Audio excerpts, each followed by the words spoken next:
Hello, my name is Monsignor John Kasza, and today's topic for our video is mass shootings. Unfortunately, in the past several months, we've seen a number of mass shootings. The recent one at the college campus in Oregon is just the last one in a long series of tragic events that have plagued the United States and even around the world. We had a case in Denmark a few years ago where a person shot up a child camp. The issue of mass shootings is something that is near to everyone's heart. I think we are sympathetic to those who are victims, those who have died, those that they left behind, those who are wounded.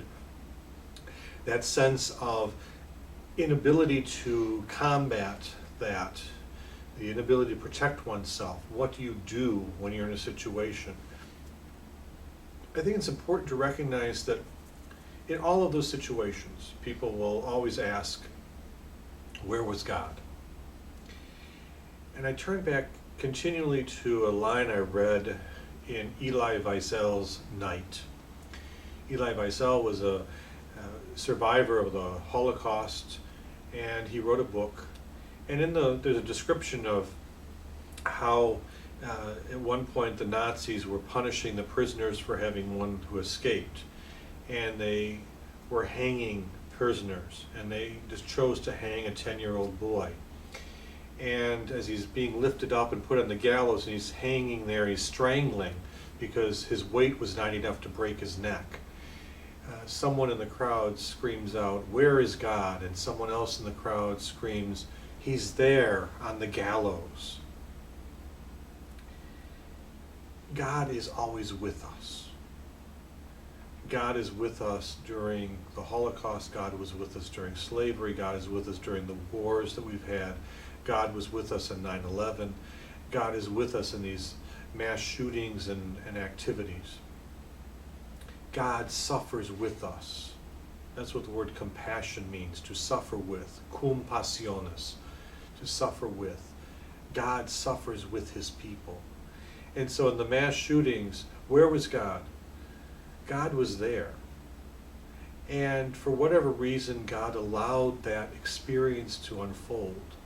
Perhaps, in the case of the latest shooting in Oregon, to allow that young man who was the hero. He was a former soldier, and he defended a classroom and ended up getting shot 5 or 7 times. And he was able to protect other people. Perhaps it was allowing people to become protectors and nurturers.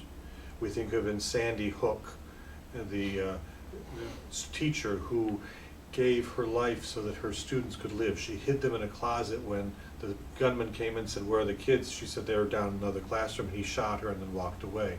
The other 20 students survived. And the list goes on and on, the heroes of 9/11 and so forth. All of these things, it's an opportunity for us to recognize that God is present. And God's ways are not our ways. But what can we do?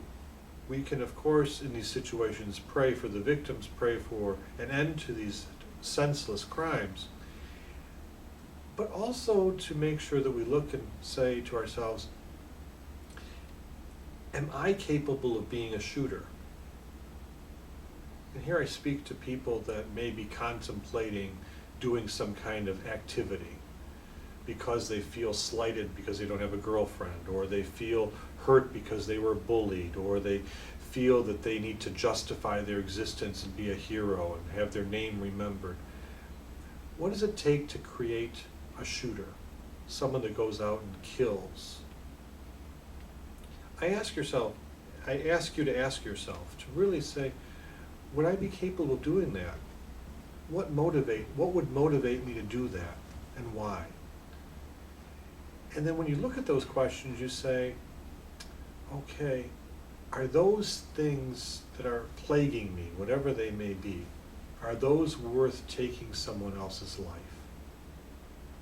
Are those worth it to hurt someone?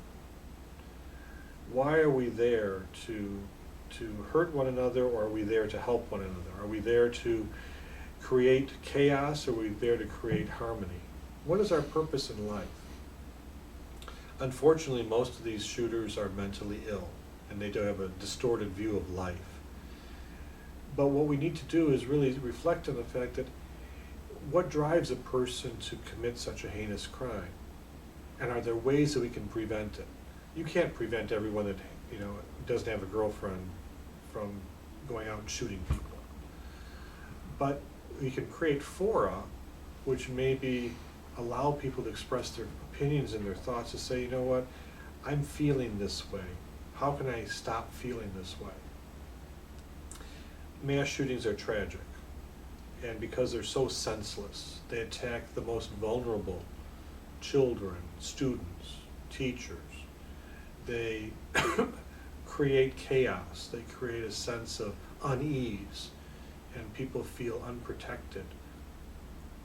The idea, I think, is to really recognize that we can't prevent them, but we can try to get into the minds and the hearts of those who do such things as a way of, perhaps, in our own thought patterns, helping people in other areas to really express their opinions and say, I could probably be a shooter, but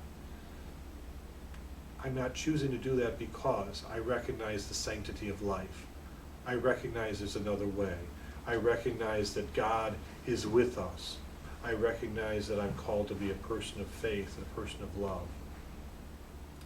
So as we contemplate these shootings, we pray that there will be no more shootings.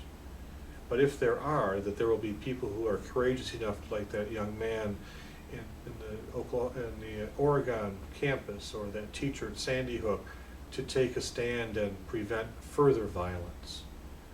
We pray that people will be able to stop shooters. We pray that people will be able to get the help they need before they go on a rampage. And we pray that God will be with us in good times and in bad, helping us to see His presence in the world around us.